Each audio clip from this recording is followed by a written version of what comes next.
নিত্যপণ্যের দাম বাড়ানোয় জড়িতদের গ্রেপ্তার করলে সমস্যা আরও বাড়বে। সরকারের উপদেষ্টাদের এমন মন্তব্য অসৎ ব্যবসায়ীদের প্রশ্রয় দেওয়া হচ্ছে বলে মন্তব্য করেছেন বিএনপি চেয়ারপারসনের উপদেষ্টা আব্দুস সালাম। সকালে ঢাকার জিগাতলা এলাকায় একটি নিত্যপণ্যের দোকান উদ্বোধনের সময় কথা বলেন তিনি। এই অনুষ্ঠানে তিনি আরও বলেন, নিত্যপণ্যের বাজার স্বাভাবিক করতে ব্যবসায়ীদের সিন্ডিকেট ভাঙার বিকল্প নেই। বাজার কারসাজির সাথে জড়িতদের প্রতি কঠোর হওয়ার ব্যাপারে সরকারের উদাসীনতার কারণে দ্রব্যমূল্য কমছে না।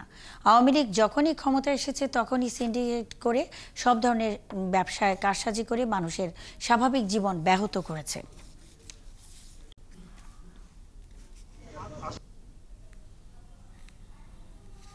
আজকে যেহেতু সব টাকা হাসিনা খেয়ে ফেলছে, আওয়ামী লীগ খেয়ে ফেলছে, তাই ব্যাংকের টাকা নাই, তাই আজকে জিনিসপত্রের দাম কমাইতে পারে না। যে দুর্নীতিবাজ ব্যবসায়ী সিন্ডিকেটদেরকে একবারে ধরা যাবে না, তাহলে ব্যবসা নাকি নষ্ট হয়ে যাবে। আজকেও যদি কেউ মনে করেন যে নির্বাচন দিলে বিএনপি ক্ষমতায়